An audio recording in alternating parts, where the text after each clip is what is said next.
Queridas compañeras y queridos compañeros participantes en este cuarto pleno, miembros del Comité Central de nuestro partido.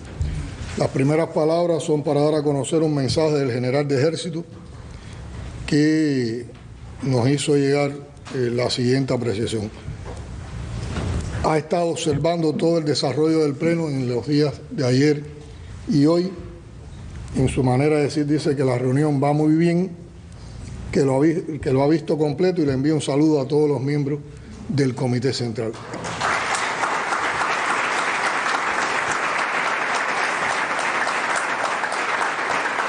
Y que además de eso den por seguro que el 1 de mayo estará en la plaza.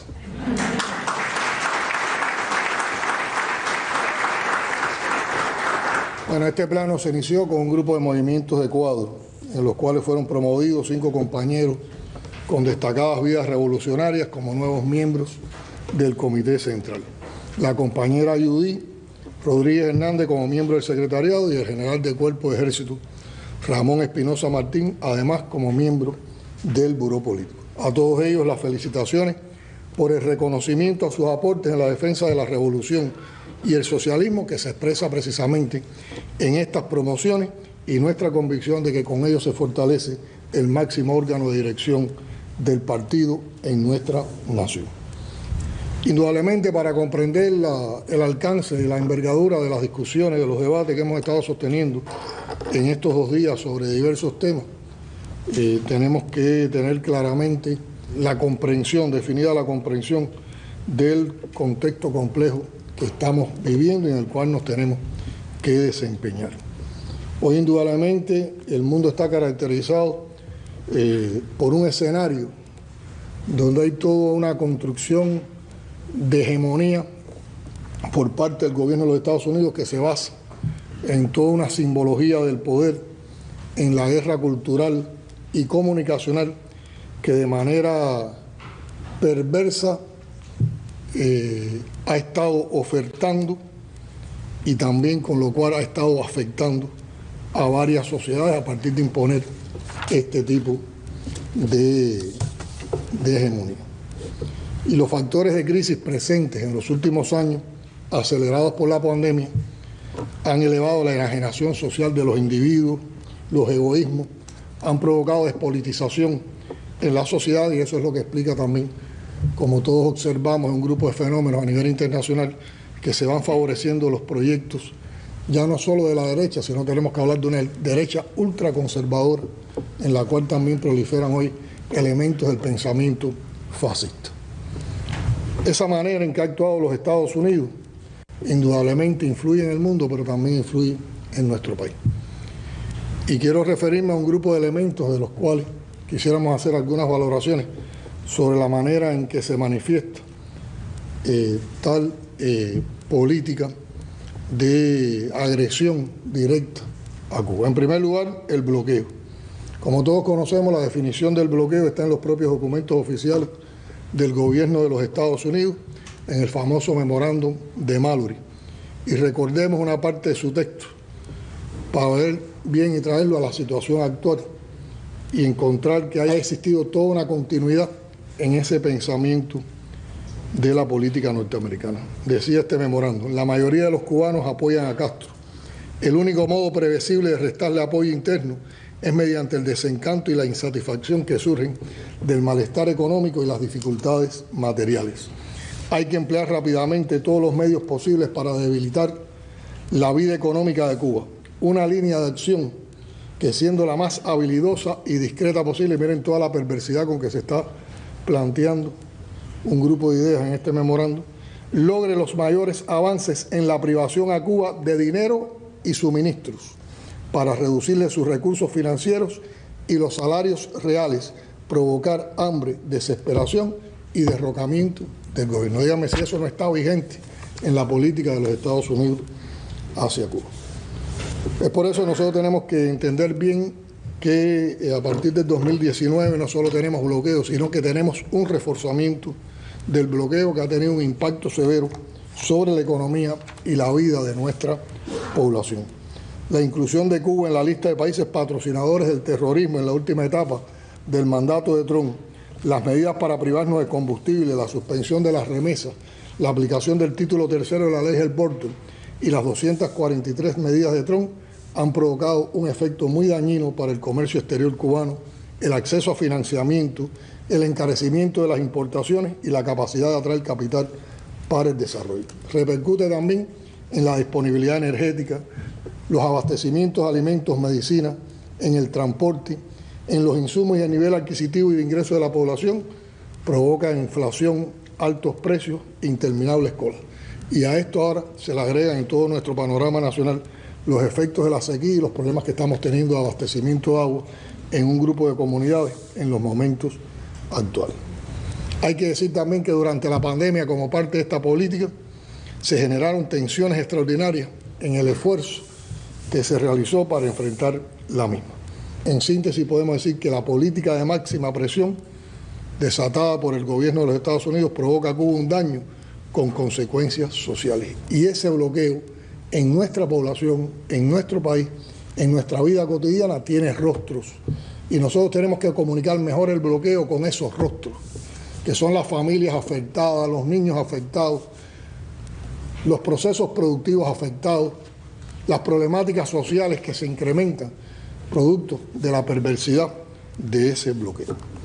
El otro elemento es la agresividad con que los Estados Unidos se ha manifestado hacia Cuba, usando las técnicas de guerra no convencional, los laboratorios de intoxicación mediática, toda la campaña de desinformación, mentiras, doble rasero, hipocresía que existe en las redes sociales o en ese mundo virtual que también han construido para favorecerse en su influencia hegemónica. Y en ello, como parte de esa agresividad, yo creo que podemos distinguir un grupo de hechos. En primer lugar, el conflicto europeo. En Europa se profundiza el conflicto con una gran carga de manipulación política, doble rasero y una creciente rusofobia por parte del gobierno de los Estados Unidos, que no cesa en su empeño a expandir su dominio militar y hegemónico a nivel europeo y mundial. Como hemos reiterado, esta situación se hubiera evitado si se hubieran atendido a tiempo, con seriedad y respeto, los fundados reclamos de garantías de seguridad que exigía la Federación de Rusia.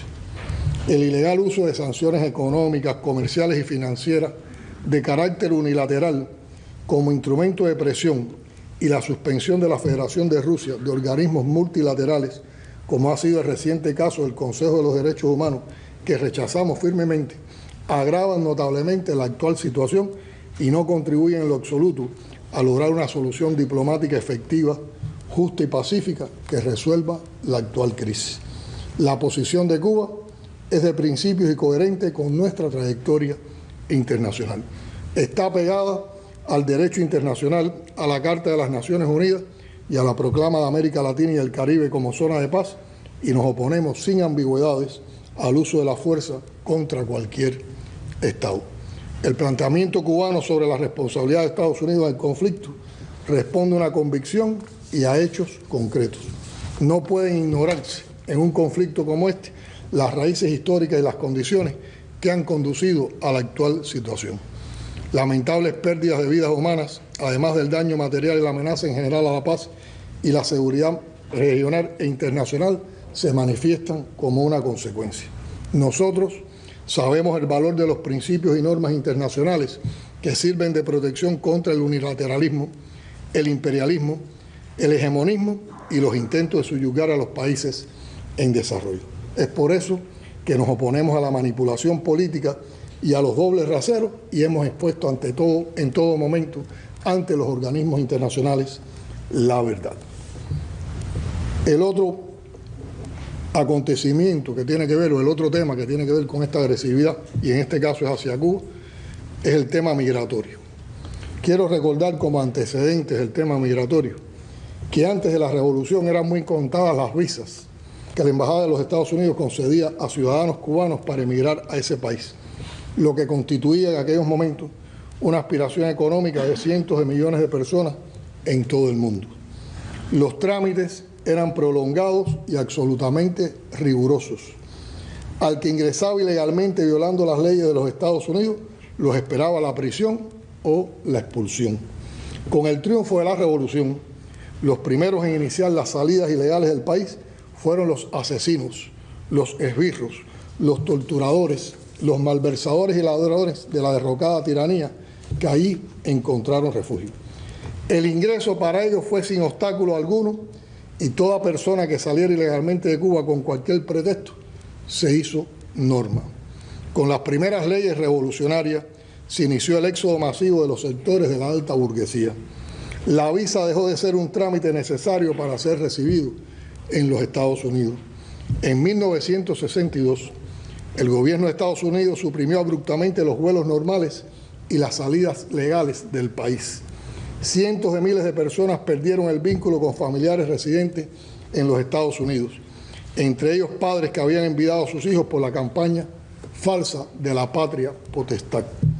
La política de los Estados Unidos entonces, que se ha ido repitiendo en el transcurso de estos años, dio lugar a sucesivas crisis migratorias, y recordemos entre ellas la crisis de los 60, la famosa crisis de Camarioca en el año 1965, la crisis de 1980, o sea, el Mariel, la crisis del Mariel y la crisis de los 90, sobre todo en 1994. Como ha sucedido en más de una ocasión a lo largo de nuestra historia, Estados Unidos ha vuelto a manipular el tema migratorio en busca de pretextos con fines políticos contra Cuba. Se conjugan otra vez los factores que estimulan y condicionan la inmigración irregular hacia ese país. Cada vez que Estados Unidos incumple los acuerdos migratorios, cierra las vías legales para emigrar y recrudecer el bloqueo económico contra Cuba. Aumenta la inmigración irregular, alentada también como antes por la existencia de procedimientos y leyes que conceden un trato preferencial a quienes llegan por vías irregulares al territorio estadounidense. A lo anterior se suma el enfoque diferenciado y discriminatorio del gobierno de Estados Unidos hacia la inmigración desde Cuba. En otros países promueve programas de ayuda e inversiones para eliminar las causas que determinan que muchas personas emigren, mientras que a Cuba le recrudece el bloqueo e impone trabas a la inmigración legal y los viajes de sus ciudadanos. Desde el año 2017, el gobierno de los Estados Unidos incumple unilateral e injustificadamente la obligación suscrita en 1994 de asegurar la migración legal a ese país de un mínimo de 20.000 cubanos por año. Está cerrado el procesamiento de los trámites migratorios en su embajada desde octubre del 2017.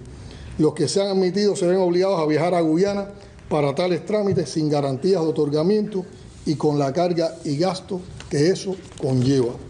Se recrudeció el bloqueo en los momentos más críticos de la pandemia. La ley privilegia de manera exclusiva para los cubanos, acompañada de una política demagógica y de prejuicio, da que asume que todo cubano que ingrese en territorio norteamericano es un perseguido político, y esos son factores que estimulan la migración irregular cuando las vías legales se cierran. Existe un alto flujo migratorio legal e irregular de cubanos por países de la región que implica una carga para esas naciones. Hay gestiones del gobierno norteamericano, como ha denunciado nuestro canciller, para lograr que los países de tránsito tomen medidas contra el emigrante cubano que exijan visas de tránsito que no se pedían anteriormente. Estados Unidos se afana en obstaculizar el procesamiento de los nuevos visados en las embajadas acreditadas en La Habana para incrementar el malestar en los cubanos afectados. El emigrante cubano enfrenta hoy el estímulo histórico y permanente a la inmigración hacia Estados Unidos, la negativa de ese país de procesar 20.000 visas anuales, la carga del bloqueo, las presiones a los países de la región para que exijan visas a ellos mismos. Cuba ha cumplido con exactitud sus compromisos con los acuerdos migratorios y con la ayuda del pueblo seguiremos cumpliendo y evitando en todo lo posible la inmigración ilegal, insegura y desordenada. No permitiremos nada que pueda alterar el orden interno del país, pero hay que reconocer que el obstáculo fundamental para la lucha contra la inmigración ilegal radica en la absoluta tolerancia y la concesión de excepcionales privilegios a los ciudadanos cubanos que arriban ilegalmente a los Estados Unidos.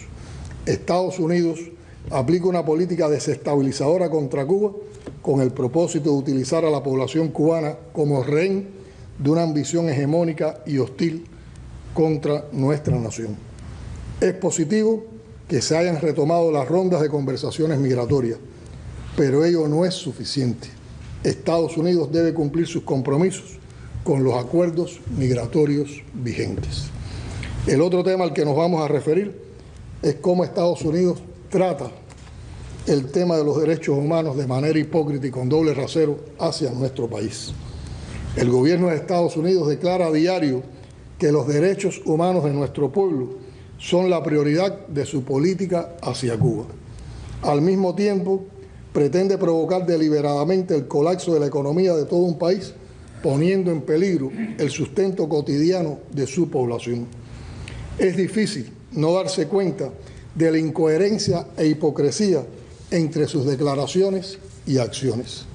Se trata de una política fallida y que volverá a fracasar en su propósito de derrocar a la revolución y tratar una vez más de forzar a nuestro pueblo y gobierno a desistir en el empeño de construir un proyecto de justicia y bienestar para todos. El diseño de Estados Unidos sigue siendo el de ejercer la máxima presión para generar desestabilización y, con el respaldo de sus operaciones de desinformación, responsabilizar a nuestro gobierno por el impacto que las medidas inhumanas de cerco económico y financiero provocan en nuestro país. Es una política falaz y violatoria de los derechos humanos y el derecho internacional. Una vez más, la vamos a superar y saldremos adelante fortalecidos con la resistencia creativa, el talento, la inteligencia, la audacia y el valor, con la fe en la victoria y en lo que somos capaces de hacer los cubanos. Nuestra Constitución enuncia: Cuba es un Estado socialista de derecho y justicia social, democrático, independiente y soberano, organizado con todos y para el bien de todos, como república unitaria e indivisible, fundada en el trabajo, la dignidad, el humanismo y la ética de sus ciudadanos para el disfrute de la libertad, la equidad, la igualdad, la solidaridad, el bienestar y la prosperidad individual y colectiva. En esa Constitución está la protección de los derechos humanos en Cuba, la cual confirmamos hoy con cifras de lo posible para un sistema social asediado que emula las legislaciones y prácticas más avanzadas para su preservación. Cuba muestra avances reconocidos a nivel mundial en salud, educación, cultura, deporte y participación en instrumentos internacionales. Sobresale el derecho a participar en los asuntos públicos, acceso a la justicia, lucha contra la impunidad, Estado de Derecho y control de la legalidad, así como los mecanismos de atención a la ciudadanía y vías para denunciar violaciones a sus derechos. El país ha ampliado el acceso a la información, los derechos culturales y el acceso al arte y la cultura, la protección de la salud sexual y reproductiva y los derechos laborales. Las personas con discapacidad, adultos mayores, féminas y otros sectores cuentan además con amplio resguardo por el Estado. El Estado vela también por preservar la igualdad de género y contra la discriminación por motivos raciales o de género, la libertad de creación artística y de asociación. Se promueve la participación activa de las organizaciones de la sociedad civil en la identificación y solución de los desafíos y retos que enfrenta la nación. Se fomenta un escenario favorable para la libertad religiosa. En concordancia con las leyes cubanas, el Estado instituye un sistema sanitario a todos los niveles accesible a la población y desarrolla programas de prevención y educación en los que contribuye la sociedad y las familias. La salud pública ostenta una esperanza de vida al nacer superior a los 78 años y notables resultados en el tratamiento de enfermedades como el cáncer o la COVID-19. El enfrentamiento a la pandemia resultó una prueba para uno de los sectores impactados por la política hostil de Estados Unidos hacia Cuba. Más allá de sus fronteras, los médicos cubanos brindaron también servicios a 87 países y territorios en casi 6 décadas de colaboración. En medio de la emergencia global por la COVID-19, más de 50 brigadas llegaron a 39 estados para contribuir con el enfrentamiento a la pandemia. Con similares preceptos, la educación en la isla es considerada un derecho de todas las personas y constituye una responsabilidad del Estado. Este garantiza servicios gratuitos, asequibles y de calidad para la formación integral desde la primera infancia hasta la enseñanza universitaria de posgrado, para lo que destina más del 20% de su presupuesto anual. En consonancia con el cumplimiento de los derechos humanos, la Carta Magna cubana considera a todas las personas iguales ante la ley sin discriminación alguna. Promovemos la gestión centrada en asegurar un orden internacional basado en inclusión, cooperación, justicia social, dignidad humana y respeto de la diversidad. Y además de eso estamos llevando importantes programas de gobierno, como son el programa contra la discriminación racial, el programa por el avance de la mujer, el programa para la atención a la niñez y la juventud y programas sociales para la atención a personas en condiciones de vulnerabilidad y discapacidad. ¿Dónde se protegen más los derechos humanos? ¿En Cuba o en los Estados Unidos? Basta ya de mentiras. Vamos a referirnos también a las manipulaciones del gobierno de los Estados Unidos con relación a la Cumbre de las Américas. En estos días, que por cierto debe ser una Cumbre de las Américas, no una Cumbre de Estados Unidos con sus invitados. En estos días, el gobierno de los Estados Unidos está dando pasos, como denunció nuestro canciller, para excluir a Cuba de la 9ª Cumbre de las Américas, que se celebrará en la ciudad de Los Ángeles el próximo mes de junio. Cuba, de hecho, ya ha sido excluida, y fíjense esto, ha sido excluida de participar en la creación del Plan de Acción sobre Salud y Resiliencia en las Américas hasta el 2030, que se elabora por uno de los grupos de trabajos preparatorios de la cumbre. Es una verdadera afrenta que se geste un plan de salud hemisférico sin la participación de Cuba, que ofrece la mayor prioridad a este sector y cuya contribución al mejoramiento de los índices de salud de la región es ampliamente reconocida. En tiempos de pandemia es un ultraje aún mayor prescindir del aporte de Cuba, de sus notables avances científicos y cooperación solidaria en el enfrentamiento a la COVID-19. No existe una sola razón que justifique excluir a Cuba o a país alguno de nuestra América de este evento. Nadie puede negar que la celebración de otra reunión de este foro sin la presencia de Cuba supondría un retroceso histórico en las relaciones hemisféricas. Debe recordarse que ya Cuba participó en pie de igualdad con otros países en las 2 cumbres anteriores, gracias a la voluntad y la solidaridad de la mayoría de los pueblos y gobiernos de la América nuestra, cuando pusieron fin a la vergonzosa exclusión e hicieron valer un derecho tantas veces pisoteado. Los Estados Unidos no comprenden que la región de América Latina y el Caribe ha cambiado para siempre y que no hay cabida para reinstaurar la doctrina Monroe, con las cuales pretende imponer su dominación hegemónica en el hemisferio occidental. Denunciamos y rechazamos firmemente la manipulación política de la Cumbre de las Américas por los Estados Unidos y agradecemos a los pueblos y gobiernos que han mantenido una posición valiente y solidaria con Cuba. Como afirmara el general de ejército Raúl Castro Ruz en la 7ª cumbre celebrada en Panamá del 2015, las relaciones hemisféricas han de cambiar profundamente para que se centren en el desarrollo de los vínculos mutuamente provechosos y en la cooperación. Por otra parte, todos conocemos también de cuánto tratan de denigrar la actuación de nuestro país y de nuestro pueblo ante los sucesos del 11 de julio y en particular cómo han tomado en los últimos días los juicios y las sentencias y los procesos seguidos para ir en contra del proceso revolucionario cubano. El gobierno de los Estados Unidos y su entramado subversivo, con destaque para su embajada en La Habana, mantienen una actitud injerencista y provocativa en función de destruir la unidad de la revolución, intentando crear brechas en asuntos tan sensibles y prioritarios para la nación como la familia, los derechos humanos o los sancionados por la comisión de delitos, intentando generar campañas contra nuestro sistema judicial y manipular el tema de las personas enjuiciadas por su participación en los disturbios del 11 y el 12 de julio de 2021. Ni con un altavoz que se escuche en todo el planeta alcanzaría para apagar la ensordecedora campaña de desinformación y tergiversación que se teje contra nuestro gobierno. Nuestro sistema judicial está enfocado en la reeducación y reinserción en la sociedad de aquellos que cometen delitos, primando el humanismo y el respeto por el ser humano. Los involucrados en los hechos de julio de 2021 se procesaron conforme a lo establecido en la ley penal vigente, con un tratamiento diferenciado en cada caso según su participación y delito cometido y garantizándose el debido proceso. Somos un Estado socialista de derecho, donde no hay desaparecidos ni asesinatos y donde solo se procesa judicialmente a los que cometieron delitos violentos, hechos vandálicos con enorme agresividad contra la seguridad ciudadana y contra el orden interior.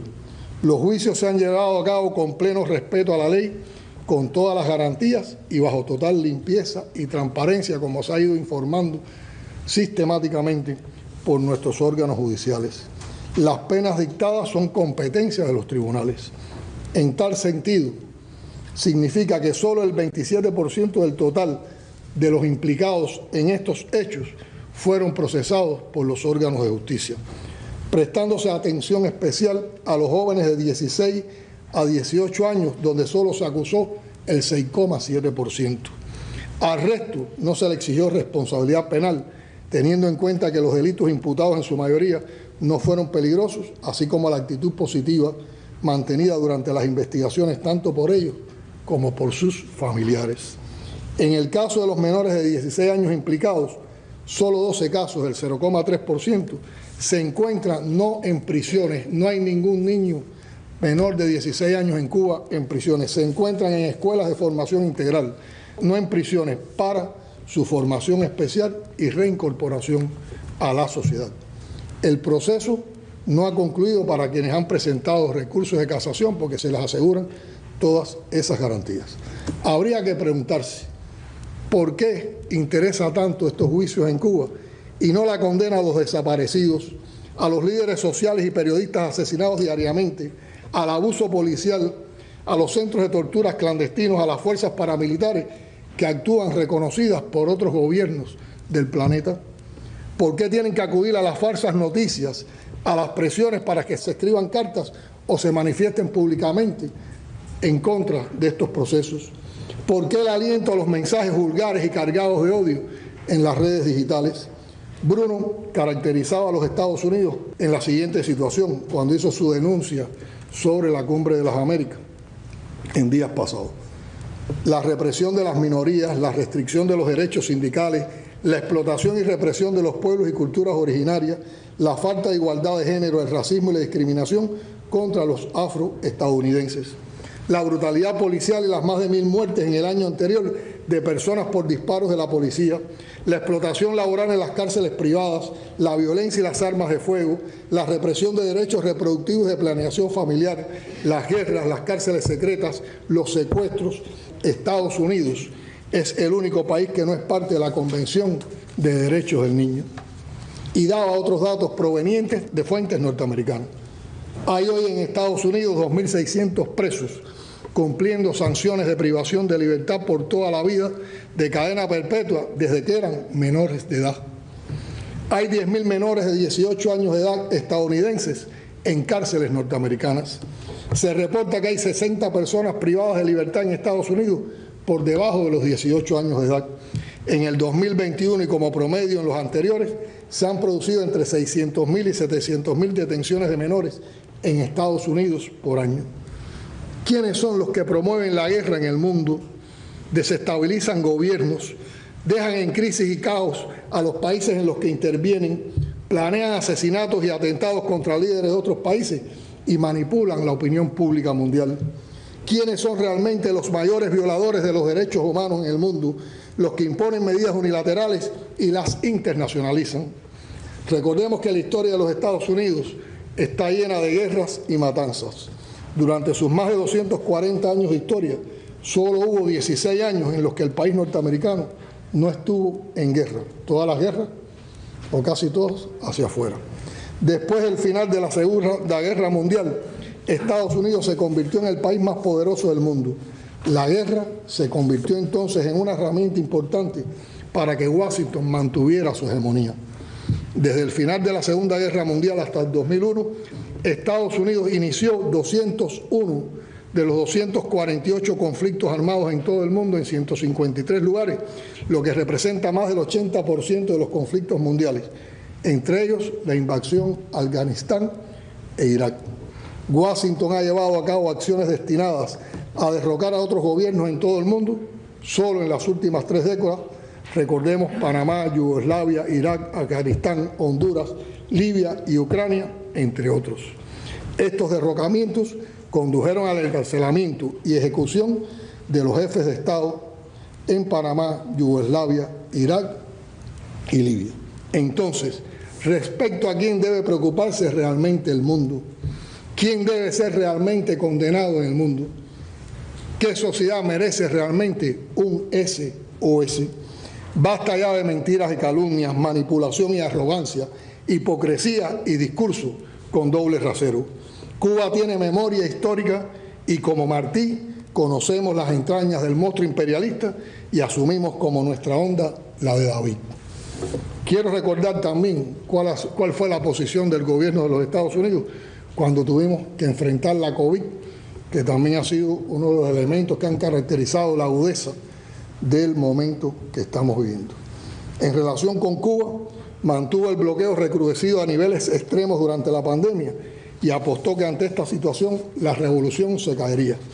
Impidió la llegada a Cuba y la adquisición de ventiladores pulmonares en los momentos de mayor demanda, dificultó la adquisición de materiales y suministros indispensables para el escalado industrial de las vacunas cubanas contra la COVID y en los días de la crisis de suministro de oxígeno en nuestro país, en el momento pico de la pandemia, fue imposible importar oxígeno de Estados Unidos porque era necesaria una licencia específica y satisfacer excepciones de bloqueo. Cuba nunca recibió ofrecimiento del gobierno de Estados Unidos en relación con la pandemia. Y a pesar de eso, hipócritamente, de manera brutal y abusiva, promovió una campaña en redes sociales de SOS contra nuestro país.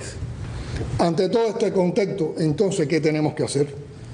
En primer lugar, no doblegarnos ni rendirnos jamás. Ratificamos el reconocimiento y defensa de nuestras esencias, la independencia, la soberanía, la democracia socialista, la paz, la eficiencia económica, la seguridad y las conquistas de justicia social, o sea, el socialismo. Ahí asumamos la lucha por una prosperidad que abarque desde la alimentación hasta la recreación, que incluya el desarrollo científico, una riqueza espiritual superior, el bienestar y que empodere el diseño de lo funcional y bello, como se reconoce en las directrices aprobadas en nuestro Congreso. Los objetivos están en nuestra Constitución. Esos objetivos los defendemos desde la unidad y reconociendo además la diversidad y heterogeneidad en nuestra sociedad. Conscientes de la necesidad de mantenernos como la sociedad que se ha querido construir y ha sido referencia para otros en el mundo. Conscientes de la responsabilidad de mantener a Cuba como faro del mundo y de América Latina, ampliando los espacios de participación en los cuales se escuchan las preocupaciones de nuestra gente, sus propuestas, de los vecinos en el barrio, de los trabajadores, de los jóvenes, también la de los artistas, creadores, periodistas y profesionales de la ciencia.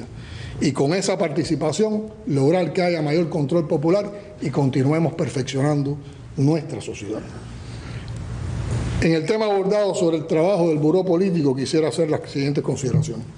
Se ha concluido el proceso de balance del partido a nivel de provincia antes de llegar a este pleno, caracterizado por el debate crítico, honesto, combativo y comprometido del mismo, y orientado fundamentalmente al seguimiento de los acuerdos, directrices e ideas emanadas del 8º Congreso del partido. Este proceso, a nuestra consideración, ha aportado los siguientes elementos: claridad y apropiación de los conceptos, directivas e ideas del 8º Congreso en los dirigentes del partido a diferentes niveles. El seguimiento continuo que se ha dado a estos temas, una mejor composición en color de la piel, sexo, edad de los jurados y comités municipales y provinciales del partido, una adecuada renovación en los cargos, informes que se hicieron públicos y que además fueron críticos, objetivos, realistas y creíbles, un amplio intercambio con la militancia y la población.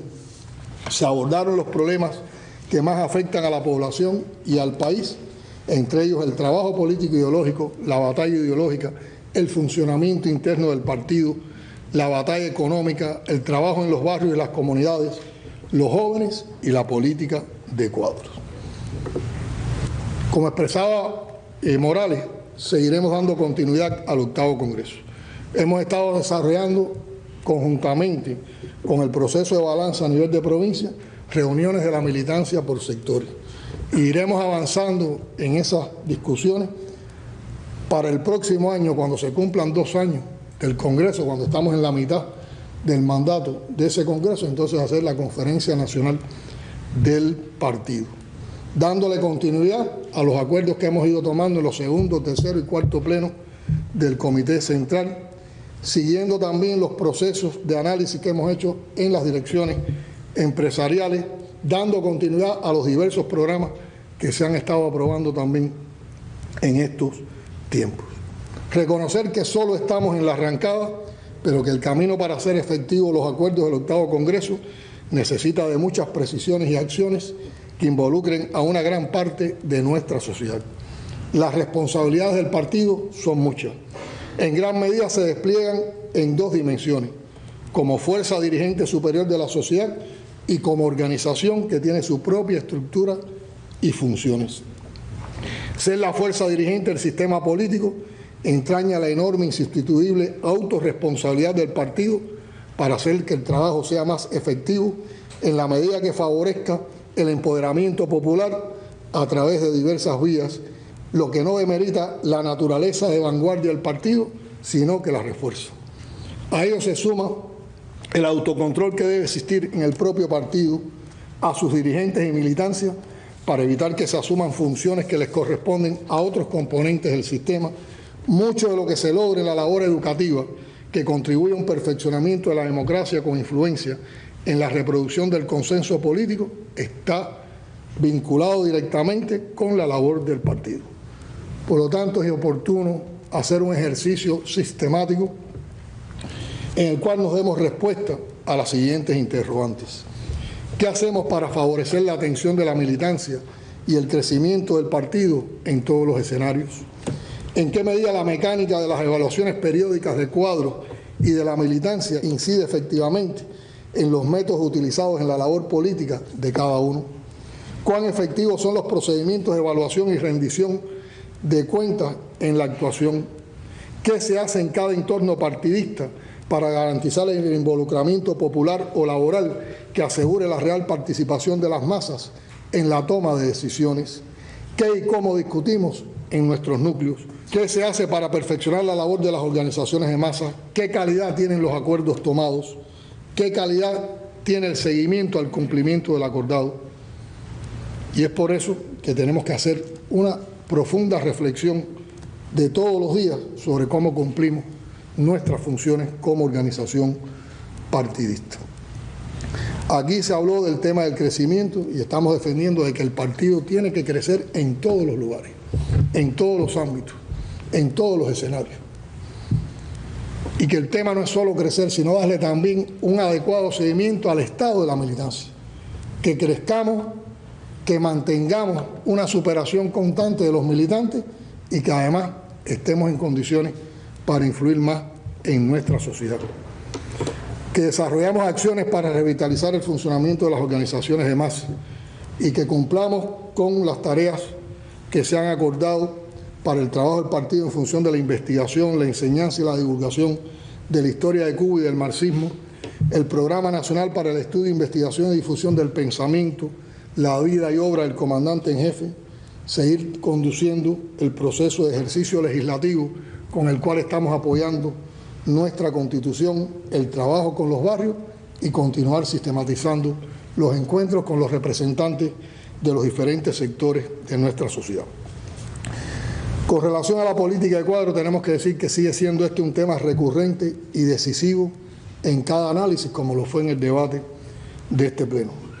Recordar lo que hemos planteado en otras ocasiones.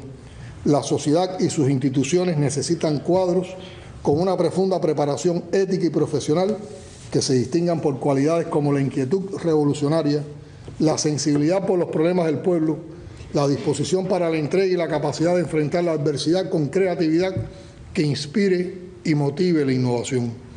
En cualquier circunstancia, pero esencialmente las más difíciles y retadoras, nuestros cuadros deben sobresalir por su dedicación a la tarea, su afán de superación, su modestia y la sensibilidad suficiente de ponerse en el lugar de los demás anteponiendo el nosotros al yo.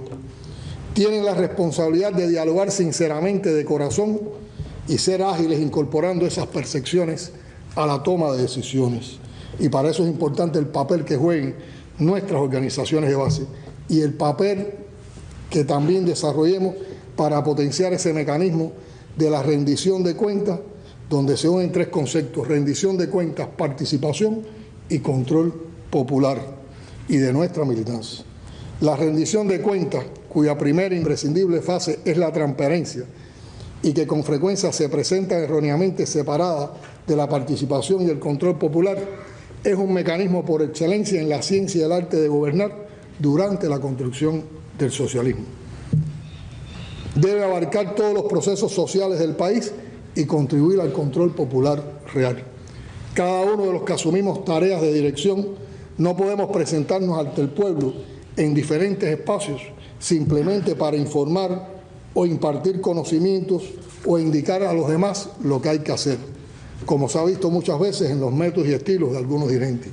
Al presentarnos ante el pueblo debemos ir ante todo a rendir cuentas y que sean los órganos colegiados los que tomen las decisiones definitivas, teniendo en cuenta ante todo la opinión del pueblo al que nos debemos y representamos.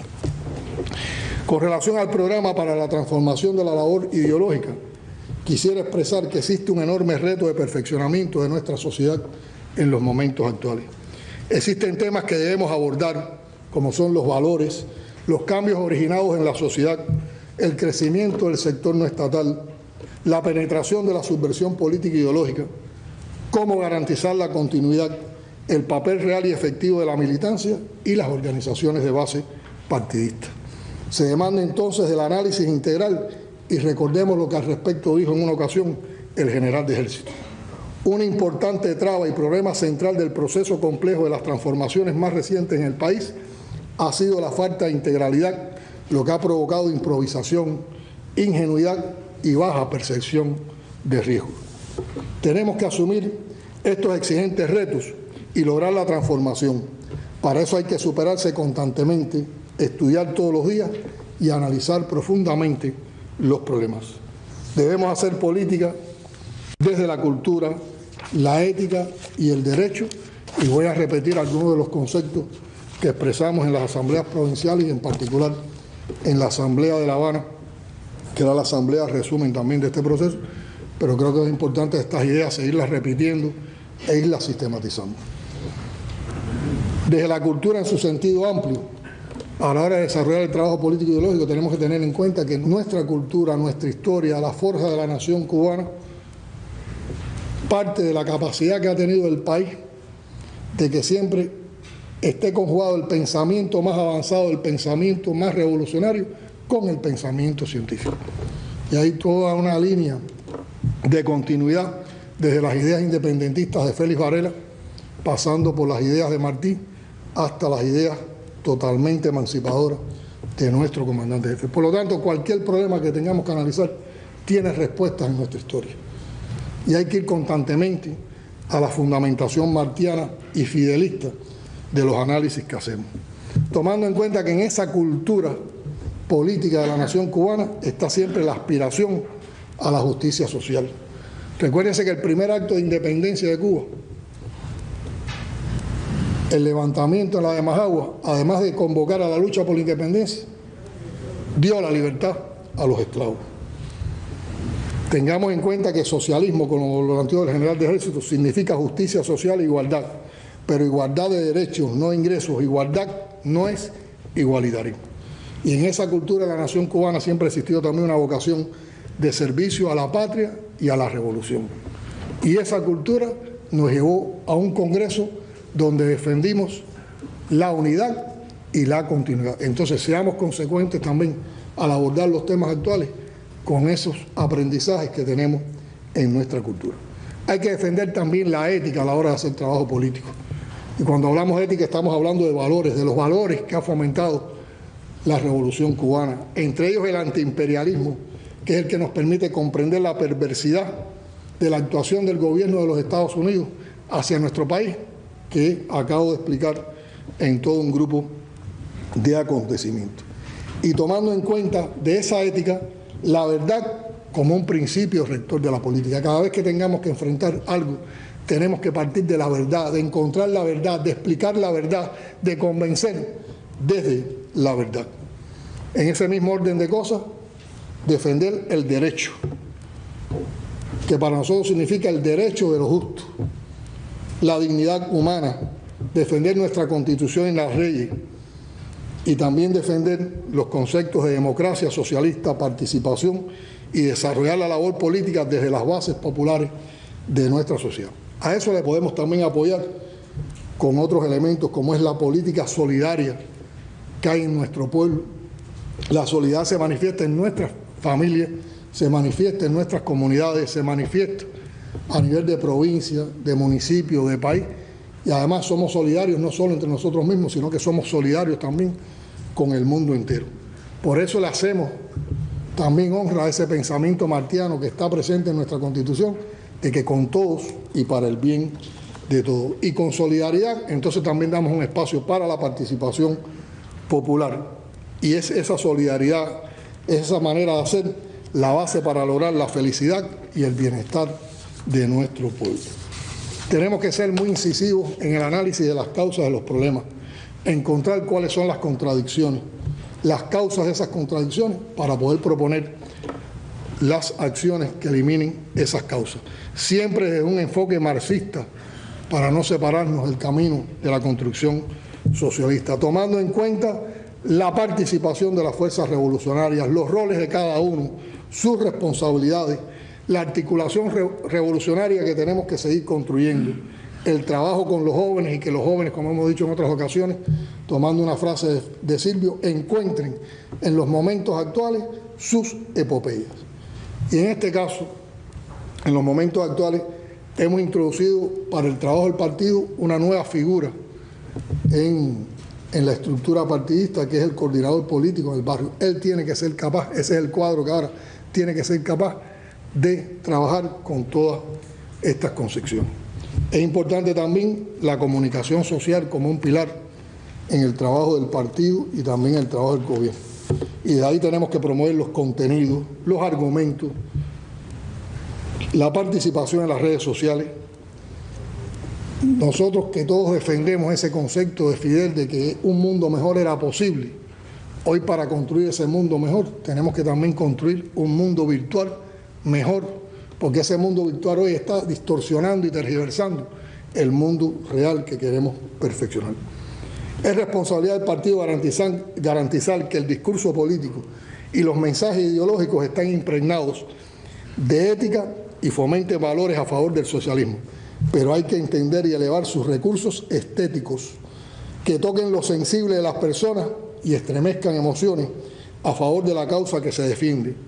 También emociones, motivaciones y compromisos con el proceso revolucionario, que lo acerquen más a sus diferenciados destinatarios para generar acciones educativas y culturales, debate y confrontación de opiniones en la búsqueda de las mejores soluciones. Se requiere entonces crear capacidades que se traduzcan en un pensamiento crítico y revolucionario. Y es entonces donde se incorporan los sentidos éticos de la labor política para que escape de la demagogia, del secretismo, de la superficialidad o de la separación de las preocupaciones, sentimientos, inquietudes e insatisfacciones del pueblo.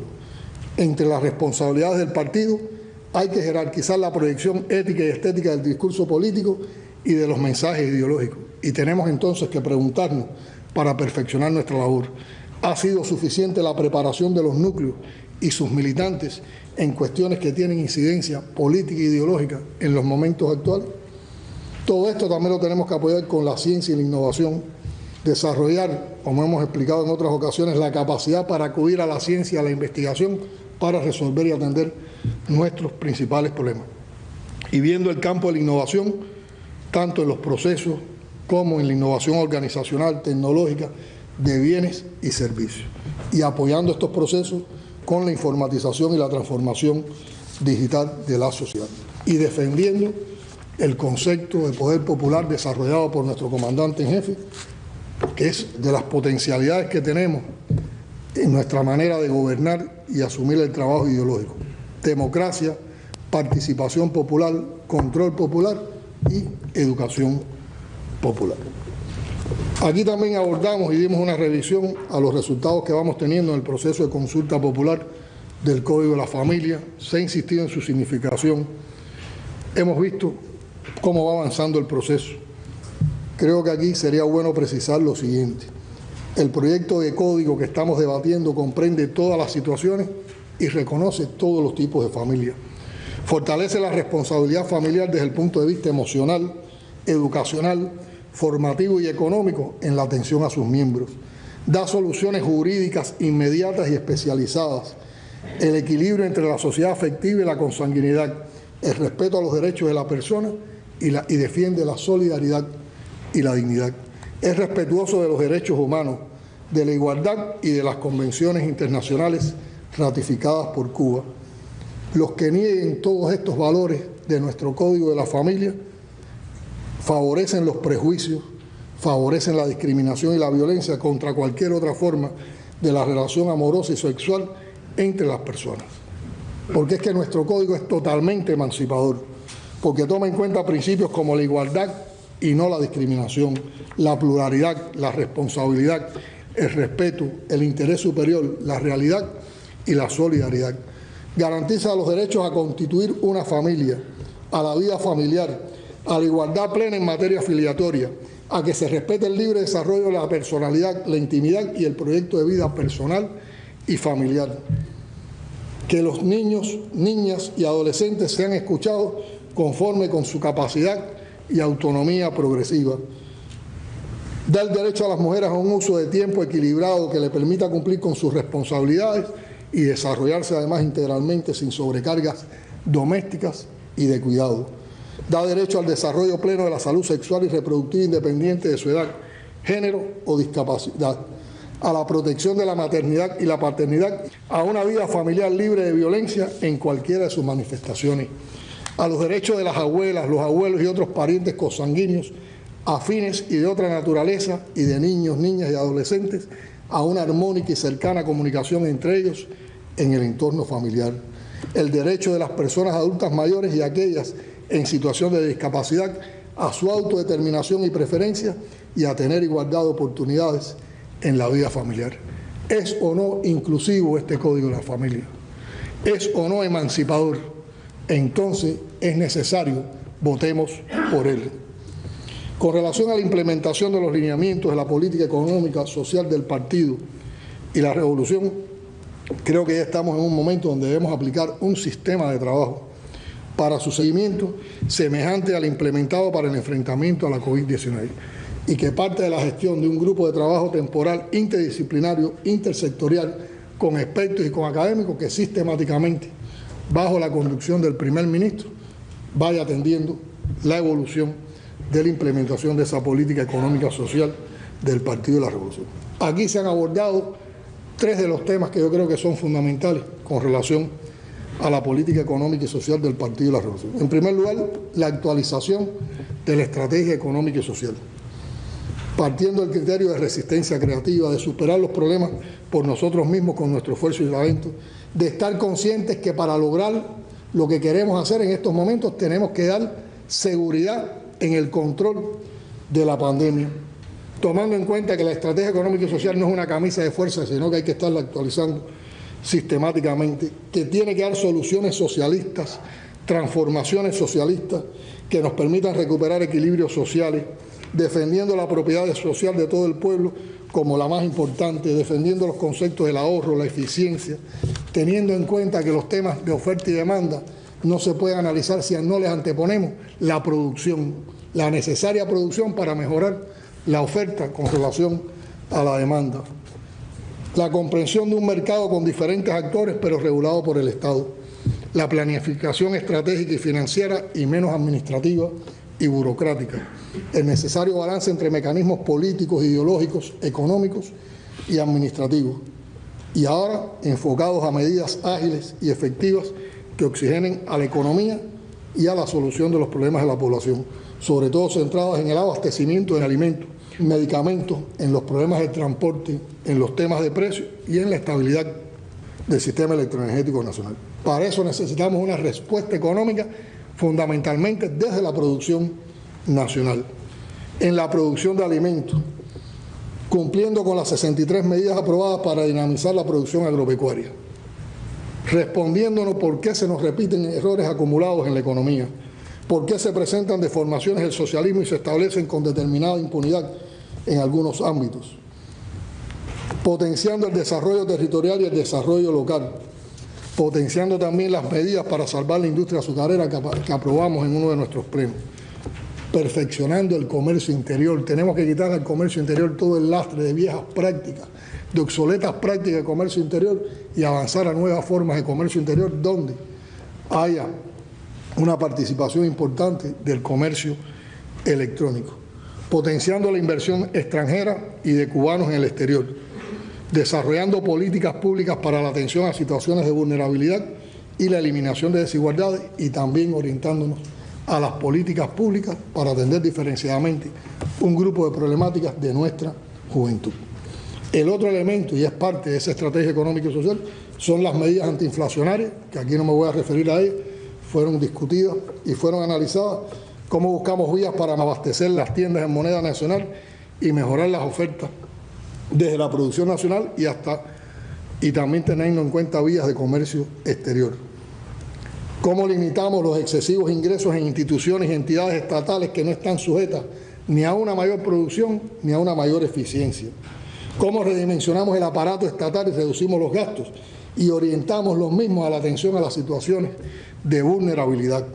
Y para eso hay todo un grupo de medidas que se han planteado en la atención a las personas y comunidades en situación de vulnerabilidad. Está el tema de la política de precios.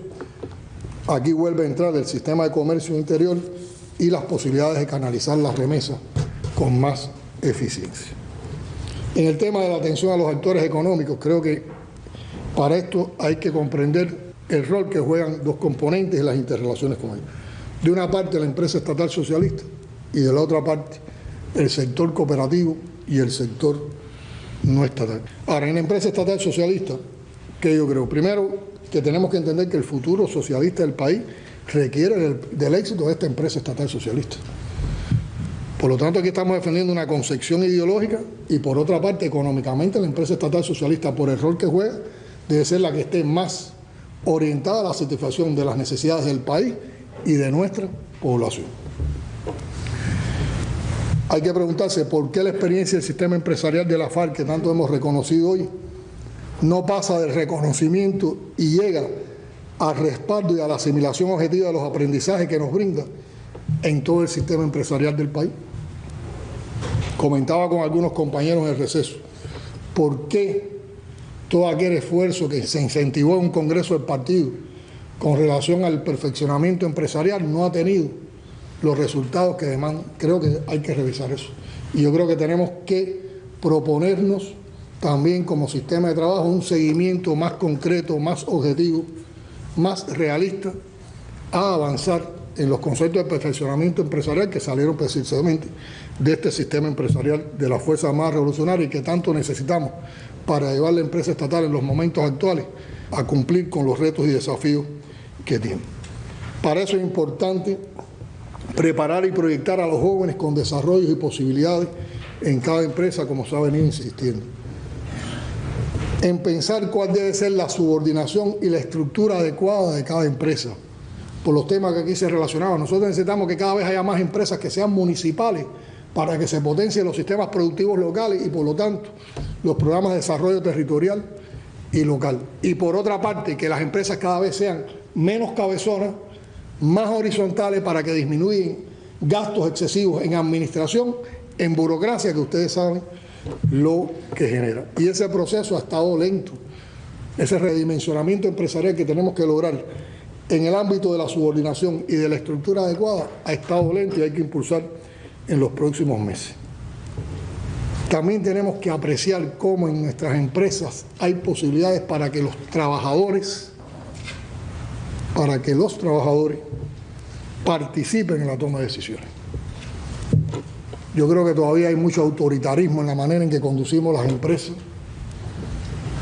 Se dan muy pocos espacios, independientemente de que tenemos las asambleas de afiliados, pero ese espacio que es democrático, que es participativo, no le damos toda la atención que merece y no explotamos todas sus potencialidades. Muchas veces se explica por algún miembro de un consejo de dirección un informe lleno de cifras que nadie entiende y que no permite realizar un debate en función de superar problemáticas de la empresa. Las empresas que dan más participación son las que más avanzan más incluso en la innovación, porque la fuente del conocimiento, la fuente del desarrollo de una empresa, el compromiso y la autoestima de una empresa, ¿dónde descansa? En ese colectivo de trabajadores. Y eso hay que construirlo y hay que aprovecharlo, hay que potenciarlo. Y yo creo que por ahí andan algunas de las insuficiencias que responden a preguntas de cómo elevar el papel político de los colectivos laborales como fundamento del sistema democrático de participación en el socialismo. Debemos insistir en elevar el papel político de esos colectivos laborales, que los colectivos laborales desempeñen ese papel a través de las organizaciones sindicales y partidistas de base que funcionen en su espacio físico, en su empresa. Tenemos que eliminar la burocracia empresarial y también la burocracia ministerial que atenta contra las empresas. La autonomía estatal que le hemos dado a las empresas tiene que propiciar el incremento de la producción, la productividad y la eficiencia. Tenemos que ir más a la planeación estratégica y financiera y menos a la administrativa y burocrática. Tenemos que buscar mayor eficiencia también en las entidades importadoras y exportadoras, el adecuado rol que tienen que jugar los contratos, el aprovechamiento de las facultades otorgadas, la responsabilidad social, los procesos de innovación, automatización, informatización. En la agricultura, en las condiciones actuales, la vida lo está demostrando, tenemos que potenciar la agroecología, que es una manera de hacer una agricultura racional con buenos rendimientos y además totalmente sostenible y amigable con el medio ambiente. Aprovechar todas las condiciones que se han creado de interfaces entre la universidad y el sistema productivo de bienes y servicios. Seguir fomentando las ideas de los polos exportadores, el ciclo cerrado, la economía circular y buscar con todo esto una máxima oferta de bienes y servicios a la población, diversificando producciones, contribuyendo al desarrollo territorial y local y preguntándonos por qué la ineficiencia, por qué la inercia, por qué el estancamiento empresarial. Si entendemos la importancia del rol de la empresa estatal socialista, ¿por qué no logramos su transformación? ¿Por qué no se aplican las medidas y se hace uso de las facultades que le hemos otorgado a las empresas? Este debe ser, en lo adelante, un asunto de seguimiento sistemático desde las estructuras de dirección del partido. Y el primer proceso que hemos iniciado de conjunto con el gobierno es precisamente el que se mencionó aquí, de ver un análisis puntual de cada una de las empresas que tienen pérdida, para que nos dé de inmediato qué transformaciones tenemos que hacer en esas empresas. Pero todos los temas empresariales habrá que dedicarle parte del tiempo de la labor partidista. Y el otro componente es el sector no estatal. Para la adecuada interrelación con el sector estatal, a mi modo de ver, ese liderazgo lo tiene que hacer la empresa estatal. Es una nueva función que tiene la empresa estatal en las condiciones de existencia de estos actores económicos. Para que ese sector no estatal sea revolucionario y participe en la construcción socialista. Para que los encadenamientos productivos entre actores económicos dejen atrás su uso como consigna y se concreten realmente. Para que la matriz de actores económicos avance de forma estructurada y no fragmentada en la construcción socialista. Y para eso también tiene que estar articulada con los diferentes actores sociales, políticos y civiles que tenemos en nuestra sociedad, y por eso era tan importante el planteamiento que hacía un dirigente sindical de que a esos actores, en esos actores tenemos que tener núcleo de partido, tenemos que tener el comité de base de la juventud, tenemos que tener sindicatos, a las mujeres hay que atenderlas desde la federación, esa gente son cederistas también y hay que incorporarlos también a la labor cederista. Y para eso es necesario entonces el fortalecimiento del partido en su vida interna y externa, en la atención y en la relación con estos sectores. Bueno, yo creo que si asumimos como convicciones todas estas cosas que hemos estado compartiendo, que hemos estado discutiendo, estaríamos articulando emociones, inteligencia, con acciones que revolucionen nuestro desempeño y nuestra labor, sin perder el entusiasmo y el optimismo revolucionario, sin permitir el reablandecimiento de ese espíritu revolucionario, conscientes de que necesitamos esfuerzo y entrega en las condiciones actuales.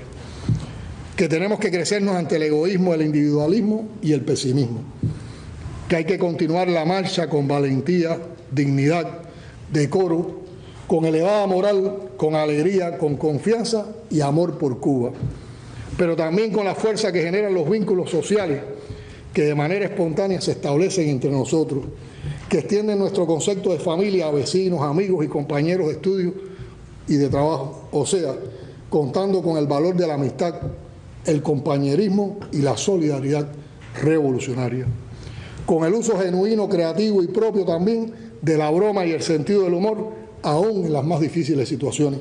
Eso nos distingue como cubanos.